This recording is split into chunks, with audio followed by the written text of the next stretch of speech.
Yo, what's good, YouTube? This is Lost Soldier 978 here, coming at you with a video. I haven't done one in a long time, and I really apologize for that. I've just been really busy and with work, taking care of a lot of personal stuff, and also a little bit of slacking, and that that as well. So hold on, I have like a bunch of dogs around me right now, and I apologize for that. And I guess I'm trying to get back into it more, trying to get things settled. I had a lot of ideas to make my videos better, and I want to get to that as soon as possible. But right now, I want to give you a deck profile on Lightsworn. And this deck, I've been playing around with it for about a month now. Or actually about almost like 2 months, since December, aka last year. And it's been doing really well for me. I've play tested it around so many times. I came up with a lot of creative ideas for it. Lightsworn, I say, even with like 3 JDs, I'm gonna tell you right now, it's still not good enough. Unfortunately, sorry to burst everyone's bubble, but it's not really that good enough with 3 JDs. It still lacks some like support, and primarily in the spell area. The deck lacks a lot of spells. Yeah, it has like a lot of monsters, but it lacks a lot of spells.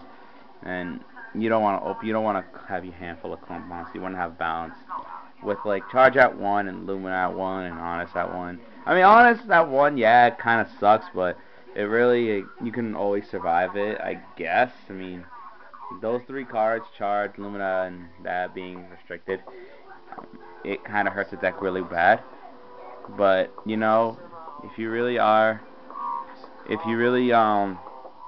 a good player, or not even a good player, like a creative player, you can always like try to bounce back. There's always a cloud in every silver lining, and they gave us 3 JDs and they brought us 2 Nickel Gardeners.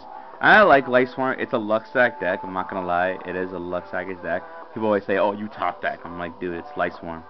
What do you expect? Deal with it. But this deck, I've been playtesting around with it, and I love it. It had its strong points and its weak points.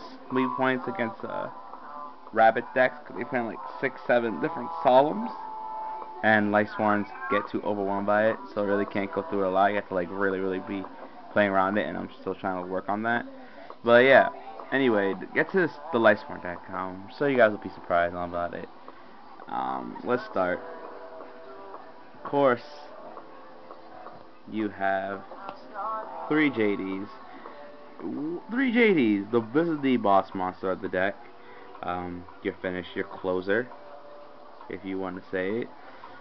You can play. The past month or so, I tried out 2, and 2 has worked out really well for me. I like playing 2, but the way the Lightsworn deck is now, and the way things are in this format, I rather I mill it out a lot, but when I get these 2, I get them, and they really do extremely well. I like 2, but I decided to add a 3rd one, and because I always want to, I always want to have one, because I hate it when I mill my JDs in all other ways I get it, and then it kind of sucks. But having 3 can ensure that I'll have one in my hand, and I'll have to worry about the 2 in my grave. Enough said about this card. Let's go show you the Lightsworn engine of the deck. 2 Lilas, spells and breakers. 2 Psychos, the most versatile Lightsworn in this entire game. You could put it in pretty much any deck, not just Lightsworn, so it's very versatile. Very versatile. 2 Wolves. 2 is just perfect. 3 is too much. 1, not that good. Jane. I've had this card in and out. I actually rather prefer it in. It gets over your Thunder King plays and also your Steelstorm Roaches, which really kind of blows on this deck a lot. Yeah, by the way, it's my top 1000 man, and no, I did not buy it. I actually earned it. Aaron, this card is a Zen Means killer, because Zen Means basically kicks Zen Means back to deck, and like a plus. It's like a pluses. 1 Celestia. I've played it with 2. 2's alright. I'm trying out this new engine, this new version. I feel like one's a little bit more better. One, you know, because you don't want to have too much of these, and this can be a dead draw. And nowadays, waiting one turn to tribute is it's kind of it's too slow because the way the format is going on right now, it's too fast, and your opponent can just at this format the way it is. At the point your opponent can just spaz out anytime and just go crazy at any time, whether it's your turn or this turn. So one is fine, two is too much. Groth and Lumina. The one of the best Lightsworns for the deck. Sucks to be on one. Groth is you know, Groth and Lumina are, you know, they need each other. Now that's the Lightsworn deck. Now here's the card that it's a twist. Cephalon the Time Lord. These cards.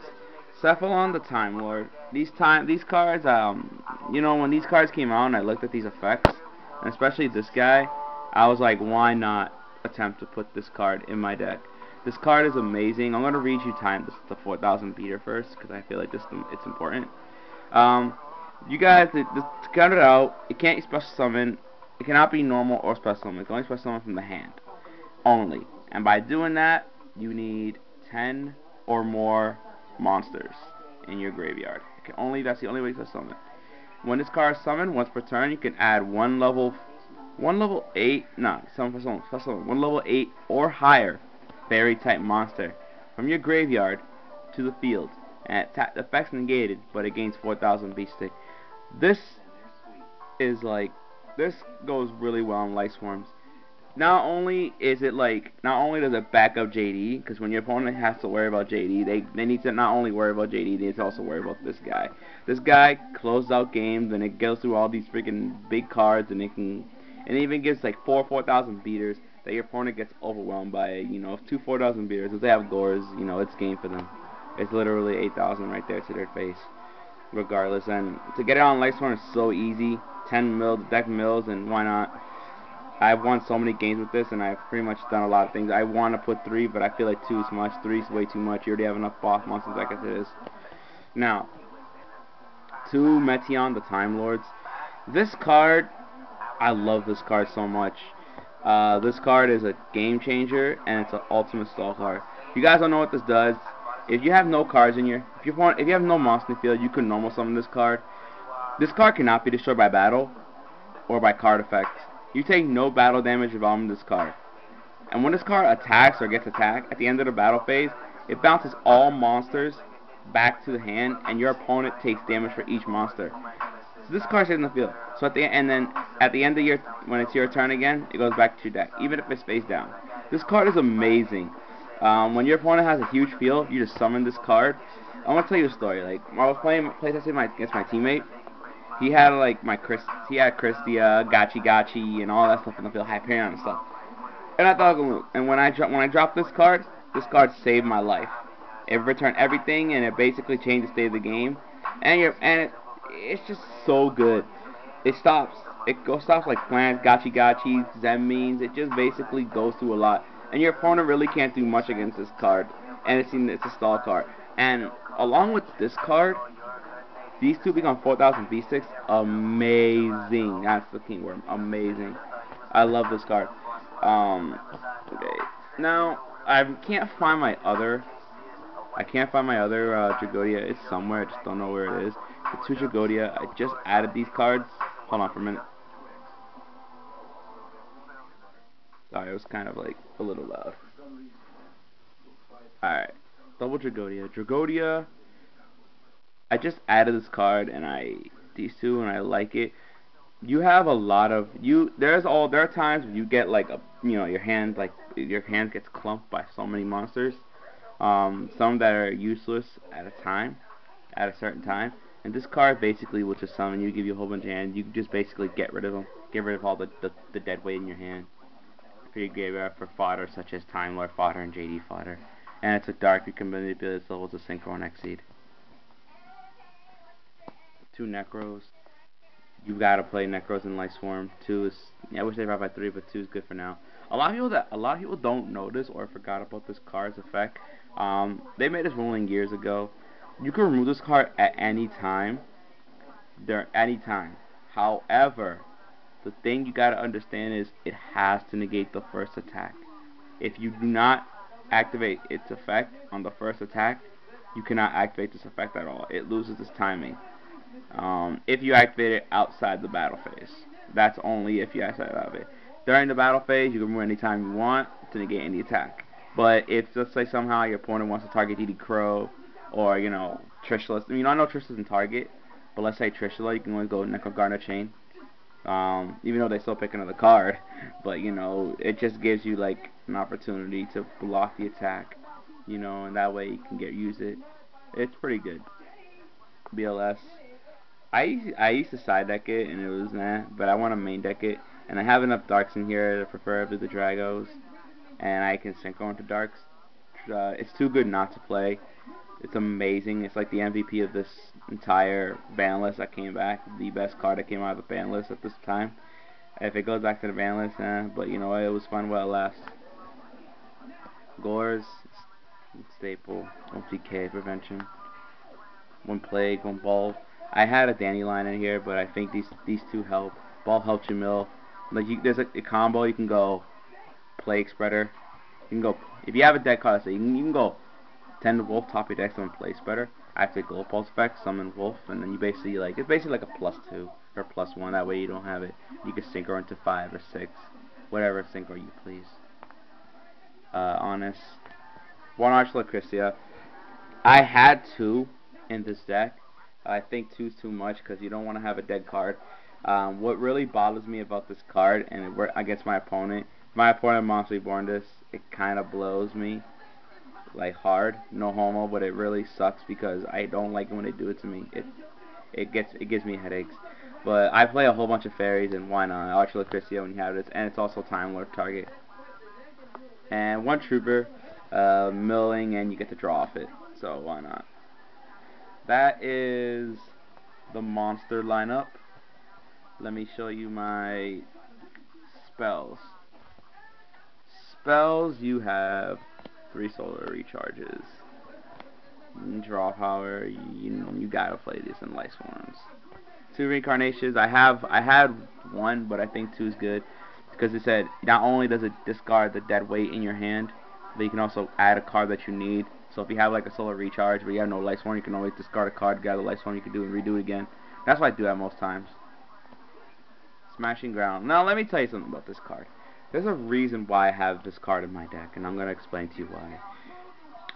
As I said before, Arch-Lucretia screws me over big time, as well as Rabbits and Thunder Kings. So what's the best thing to counter it? Is by using some Protect defense. This ensures you that we have these cards in the field. You can just smash it and get those cards out of the way. Smashing Grounds, you know, it baits out, you know, your opponent's Lagias. It destroys your opponent's Dalkas, which really screw you over. I'm thinking of playing 3, but I think 2 is fine. And it also gets to your Thunder Kings and your Arch-Lucretia, so you can continue your plays. I love this card. I needed some defense. And this is what's like good at the moment in the deck. The Lonely Charge, Reborn, Dark Hole, and Heavy. Your basic staples. Let me see my trap cards are at. Hold on. I believe my trap cards are like in this deck. I just probably must have like. Give me a minute. I think I must have like put them back in. Where is it at? Oh yeah, here they are. Sorry about that. Yeah, I knew I put them somewhere. Give me a minute. Yeah, 2 Beckoning Lights. Beckoning Light, a lot of people are saying you should take them out, but Beckoning Light ensures you mill out your JDs and stuff. I want to put a 3rd one, but I think I don't know, it could be a dead draw. I think 2 is balanced out enough. I'm thinking of adding another Trap and Torrential, but we'll see. This is just my other version of Lightsworn. That's my deck. Let me show you my extra deck if I get the chance. Give me a minute. Extra deck's kind of messed up. Formula. I'm taking this off for Utopia because I don't play Dandelion no more, so it's kind of useless in my deck. Taking this out, but it's gonna be Utopia. Castaster, Android, Life Pair, Brio, Orion. This really helps me a lot with Shooting Star and Quasar. A lot. Black Rose. I'm gonna add in a level 7. It's gonna be Scrap Archfiend or Ancient Fairy. Primarily Scrap Archfiend. One Scrap Dragon, Trish, Colossal, Dark End, Stardust, Roach, Leviathan, and you can go into 10. So I play this just because I need it. Do I have time for my side deck? Sure. I guess I'll show my side deck. Why not? It's still in the works, but let's see. Get off here. One Torrential. I'm trying to think of something else to put in it, but one Torrential. This is a proxy. My teammate has it, but it's a Maxi. Maxi. I want to main deck it, but right now side deck is fine. Maxi, you know, there's a lot of special summonings, and this card helps you with the flow of the deck. It's just all over the place. But I play 2 Royal Decrees. I play 2 Thunder Kings. Since you don't really only play 1 charge, you want to basically slow down the game to your advantage, and Thunder King's there. I play 2 Bottomless. It's for the 2 Bottomless is for the Rabbit decks and the Dark World decks and anything that's high end. I wish they put these at 3 though. I really do.